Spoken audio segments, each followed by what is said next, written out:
asalaamaaleykum mbokk Sénégal ñoo ngi nuyu ñëpp di leen dalal ci at bu bees bi ñu dugg muy 2022 di leen ñaanal jàmm lépp lu waay yéene woon boppam te yéene ko nit ñi yàlla na ko yàlla def yàlla nangu suñuy ñaan di leen ñaanal jàmm aussi yàlla réaliser suñuy projet donc di wax rek ne 2022 taxaw na ñu nit bu ñu taxawaa croiser les bras xaar 2022 ñëw régler ñu voilà suñuy problème et tout lépp lu ñuy jànkonteel daal ci àdduna 2022 année la rek comme yeneen année yi day ñëw jàll di ñaan rek buy jàll mu yóbbaale suñuy problème quoi comme niñ koy souhaiter à tout le monde voilà donc bonnes années à tout le monde voilà donc di leen dalal ci seen épisode bu bees bi ñu fas yéene partager ak yéen ci sujet bu nga xam ni défrayé na la chronique depuis ces derniers temps ici au Sénégal muy criminalisation wu homosexualité fii Sénégal ay baat jóg nañu na nit ñi wax nañu joxe seen xalaat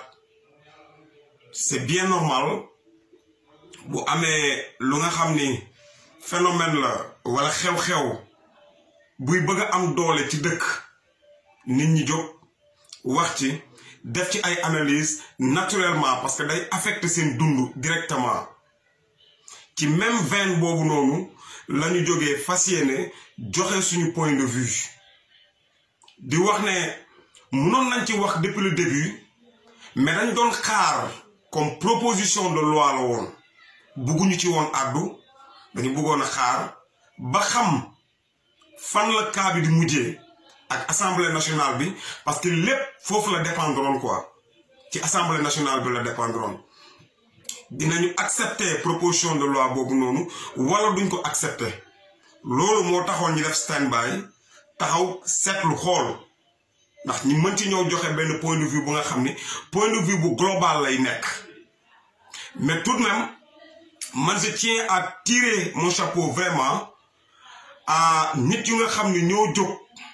sentir nécessité boobu noonu war a taxaw xeex contre lii nii ñiy wooyee acte contre nature lii acte contre nature la muy homosexualité mais eggaguñu ci loolu pour dire que ni du loolu mooy thème bi quoi au fait lu ñuy wax mooy maanaam ñoom lancé bu ñu jël nii fan la war a jëme Sénégal suba loolu moo jar a waxtaanee fu mu ne nii parce que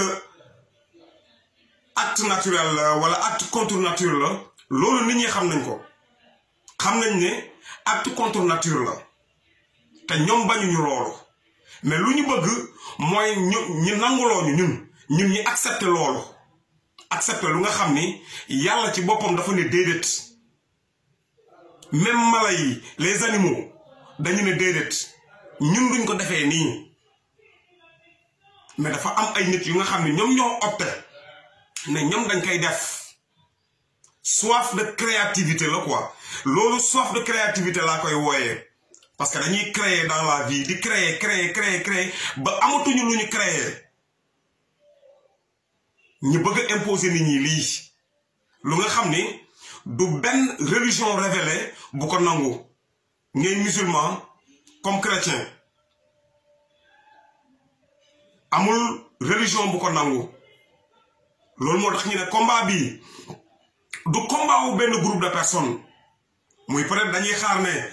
Jamra ñoo ciy xeex wala ànd sàmm jikko yi ñoom ñoo ci war a xeex wala ñeneen ak ñeneen ñoo ci war a xeex wala yeneen activistes yi ñoom ñoo ci war a xeex non lii combat wu ñëpp la combat wu ñëpp la képp ku nga xam ne am na benn livre saint bu nga yaakaar jàppal ne lii nii sa combat la parce que du lu nga xam ne yàlla daf ko nangu yàlla nanguwul loolu mais revenons au sujet ñu ñëwaat ci sujet bi muy criminalisation wu homosexualité bi Sénégal parce que am na ay baat yu jóg ñi ne non loolu waxoon nañ ci ba pare jarul ñu ciy ñëwaat maanaam teg nañu daan yi ba pare quoi pourquoi nit ñi bëgg ñu ñëw criminaliser ko loolu diversion la quoi c'est de la diversion parce que benn mbir am na nit ñi faut pas qu'on se trompe de combat quoi non faut pas qu'on se trompe de combat bi ci ñaari angle lañ ko mën a mënee quoi ñaari angle lañ ko mënee te ñun ci benn angle lañ ko mën a gagner quoi muy l'angle religieux ci angle religieux bi foofu la ñu mën a gagner suñu combat quoi bu nga xam ne dinañ ci jël associé dugal ci suñuy culture suñuy coutume ñun lu nga xam ne loolu la ñu gëm dañ ko ciy jël dugal ko ci ngay chrétien du musulman dañ ko ciy dugal wala boog sax ngay juif dañ ko ciy dugal suñuy culture suñuy aada nos us et coutumes dañ ko ciy dugal côté ci aspect religion bi lañ koy dugal ci côté boobu la ñu mën a combattre lii ñi am ci ndam mais bu fekkee juridiquement la ñuy attaquer ñii c'est un combat perdu d'avance parce que ñii dañ nekk dérouler programme bu nga xam ne buñ ko commencé c'est depuis la nuit des temps la ñu commencé seen programme bi peut-être ñun jeexital bi la ñu gis tey quoi aboutissement bi la ñu gis tey ñi constaté na noonu ay homosexuels am na ay lii am na non dañoo c'est une grande famille c'est une grande famille homosexualité dafa mel ni nga jël benn branche benn maanaam nga jël gouvernement bi quoi jàpp ne homosexualité ministère la quoi ci biir gouvernement bi loolu lay nuru am na yeneen ak yeneen yu nga xam ne mu ngi ci biir yu nga xam ne peut-être amugul doole Sénégal fii mais bu ñu demee ba mu am doole fii Sénégal du baax donc loolu la ñu war a xeex mais buñ koy xeex du assemblée nationale lañ koy xeexee pourquoi ma ne du assemblée nationale lañ koy xeexee xam nga fii ñaar moo fi nekk da ngay xeex ngir yàlla wala nga xeex pour nit ngir nit bokk mais ñi nekk assemblée nationale ñooñu yàlla taxu leen défendre lu ñuy défendre c'est vrai que population bi ñoo leen fa teg ñoom dañuy dem foofu noonu pour défendre la population mais lii am mais jarul ji ciy def littérature quoi ku nekk mën nga ci am sa jàngatu bopp député bu ñu nee député sa peuple ngay représenté foofu sa peuple bu nee bëgguma lii yow waroo bëgg loolu dans les normes quoi waroo bëgg loolu mais lii député yi def pour man doy na ku nekk nga tirer ci sa propre conclusion ku nekk na ci tirer conclusion parce que ñoom ñun lañ fa nekkal normalement ils sont censés nous représenter à l'Assemblée quoi mais malheureusement ñoom nekkaluñu fa diine nekkaluñu fa religion république lañ fa nekkal la république te république boobu noonu dafa mel ni benn diine ci ñoom c'est comme une religion chez eux dafa am ay règlements yu nga xam ne c'est déjà établi dans la république ñoom loolu la ñuy respecté wuñu religion maanaam bu fekkee ci religion bi la ñuy wéeru kon proposition bi nii du sax def 2 heures de temps à l'assemblée dañuy entériner nu mu gën a gaawee mais ñii république la ñuy obéir ay règles république la ñuy obéir ñu ay règles religion loolu moo tax bu ñu ñëwee tey mu am ñu ne non les députés ont trahi wala dañu bett nit ñi man personnellement bettuñu ma parce que man xam naa ñoom lu ñuy obéir ñoom obéiruñu religion bi quoi république bi la ñuy obéir